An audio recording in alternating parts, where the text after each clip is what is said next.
Hello दोस्तों, आज की क्लास में हम op amp as a inverter पढ़ने वाले हैं। ठीक है, operational amplifier as an inverter. ठीक है, ऑपरेशनल एम्पलीफायर को एज एन इन्वर्टर पढ़ने वाले हैं। इसको हम कह सकते हैं inverting amplifier. Inverting amplifier already हम आपको बता चुके हैं कि इन्वर्टिंग एम्पलीफायर का मीनिंग क्या होता है। इन्वर्टिंग एम्पलीफायर का मतलब होता है एक ऐसा एम्पलीफायर जिसके अंदर नेगेटिव टर्मिनल में हम इनपुट अप्लाई करते हैं। नेगेटिव टर्मिनल में इनपुट अप्लाई करते हैं जबकि पॉजिटिव टर्मिनल को ग्राउंड कर देते हैं। तो क्योंकि पॉजिटिव टर्मिनल ग्राउंड है तो हम कह देंगे कि V2 की वैल्यू क्या है, 0 है। ठीक है, ये हमारा V आउट है, आउटपुट वोल्टेज यहां पर मिलेगा। ये हमारा फीडबैक रेजिस्टेंस है RF। ठीक है, हमने क्या किया है, आउटपुट से एक फीडबैक लिया है और हमने इसे कनेक्ट कर दिया कहां पर, इनपुट में। ठीक है, ये हमारा इनपुट रेजिस्टेंस है RI। ठीक है, RI इनपुट रेजिस्टेंस है, RF हमारा फीडबैक रेजिस्टेंस है, VS हमारा इनपुट है जिसे हमने किस में अप्लाई किया है, जिसे हमने इन्वर्टिंग टर्मिनल में अप्लाई किया है। इसलिए हम इसे इन्वर्टिंग एम्पलीफायर भी कह सकते हैं। और इसे हम इन्वर्टिंग क्यों कहते हैं, क्योंकि जो इन्वर्टिंग टर्मिनल होता है, दैट इज नेगेटिव टर्मिनल जो होता है, उसमें हम जो भी इनपुट अप्लाई करेंगे उसका अपोजिट आउटपुट आपको मिलेगा। फॉर एग्जाम्पल, अगर हम एक ऐसा इनपुट अप्लाई करते हैं, इस तरीके से एक इनपुट अप्लाई करते हैं, तो हमें जो आउटपुट मिलेगा वो इस तरीके से मिलेगा, यानी कि 180 डिग्री फेज शिफ्ट के बाद आउटपुट मिलेगा। यानी हम कह सकते हैं कि जो इन्वर्टिंग एम्पलीफायर है वो कितने डिग्री का फेज शिफ्ट देता है, 180 डिग्री का फेज शिफ्ट वो देता है। ठीक है, और इसे इन्वर्टिंग एम्पलीफायर क्यों कहते हैं, क्योंकि इसमें जो इनपुट अप्लाई किया जाता है वो इन्वर्टिंग टर्मिनल में यानी नेगेटिव टर्मिनल में अप्लाई किया जाता है और आउटपुट हमेशा 180 डिग्री फेज शिफ्ट के साथ मिलता है।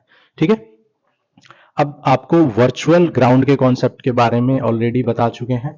वर्चुअल ग्राउंड, तो देखो वर्चुअल ग्राउंड कॉन्सेप्ट क्या कहता है कि जो ओप एम्प होता है उसका अगर एक टर्मिनल ग्राउंड से कनेक्ट है तो दूसरे टर्मिनल का जो वोल्टेज होगा, यानी कि अगर हम इसे V1 कहें, वो भी क्या हो जाएगा, 0 हो जाएगा। तो बाई वर्चुअल ग्राउंड कॉन्सेप्ट हम कह सकते हैं V2 0 है तो V1 भी क्या हो जाएगा, 0 हो जाएगा। ठीक है, अब क्योंकि V1 0 हो चुका है तो अगर हम बात करें कि VS से जो करंट निकल रहा है वो I1 है। ठीक है, और RF के थ्रू जो करंट जा रहा है वो I2 है। ठीक है, और यहां पर जो करंट जाएगा वो 0 जाएगा। ठीक है, V1 0 हो चुका है तो इसलिए ओप एम्प के अंदर कोई करंट एंटर नहीं करेगा। तो अगर हम इस नोड ए की बात करें, नोड ए पर अगर हम KCL अप्लाई करें, applying KCL eight node A, node A पर अगर हम KCL अप्लाई करें, किरचॉफ करंट लॉ अप्लाई करें, तो किरचॉफ करंट लॉ कहता है कि किसी भी नोड पर इनकमिंग करंट यानी कि आने वाले करंट और जाने वाले करंट, आउटगोइंग करंट का, इनकमिंग करंट और आउटगोइंग करंट ऑलवेज क्या होते हैं, इक्वल होते हैं। तो हम कह सकते हैं कि I1 और I2 इक्वल होंगे क्योंकि इस नोड पर I1 करंट आ रहा है और I2 करंट इससे जा रहा है। ठीक है, I2 करंट इससे जा रहा है, तो किसी भी नोड पर जो आने वाले करंट होते हैं वो हमेशा जाने वाले करंट के इक्वल होते हैं। Incoming current is always equal to outgoing current. तो I1 और I2 हमारा क्या हो जाएगा, इक्वल हो जाएगा। अब आप जानते हैं कि I इक्वल टू क्या होता है, V अपॉन R। तो अगर हम I1 की वैल्यू निकालना चाहें तो I1 किसके थ्रू करंट फ्लो हो रहा है, VS और V1 के थ्रू। तो I1 की वैल्यू क्या आ जाएगी, VS माइनस V1।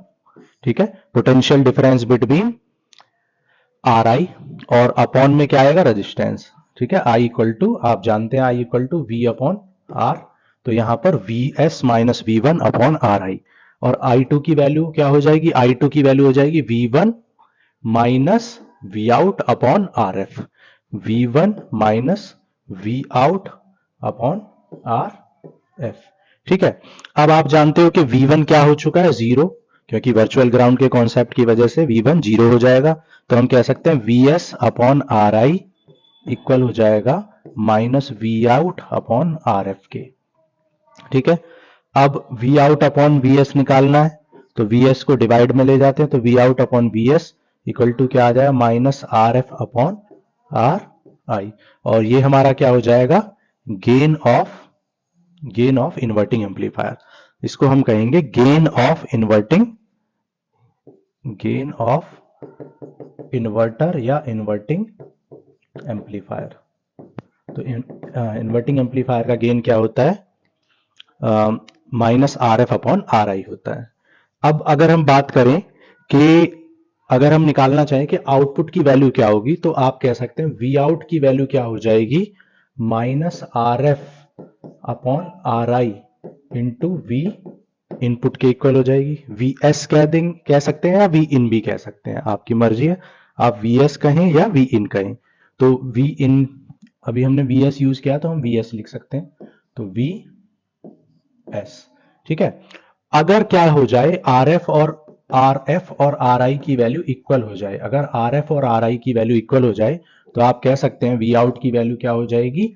RI और RF कैंसिल हो जाएंगे, क्योंकि RF और RI को हमने इक्वल एज्यूम कर लिया, तो वी आउट की वैल्यू क्या आ जाएगी? Vs के इक्वल हो जाएगी, मतलब इनपुट वोल्टेज के नेगेटिव साइन के इक्वल हो जाएगी। इसलिए हम इसे इन्वर्टिंग एम्पलीफायर कहते हैं, क्योंकि जो आउटपुट वोल्टेज जो है वो negative sign of input voltage के इक्वल आ गई है, ठीक है। इसलिए हम इसे क्या कहते हैं? इन्वर्टर कहते हैं, क्योंकि जो भी आप इनपुट की वैल्यू पुट करेंगे उसका साइन चेंज होने के बाद, यानी कि 180 डिग्री फेज शिफ्ट होने के बाद आपको आउटपुट मिलेगा।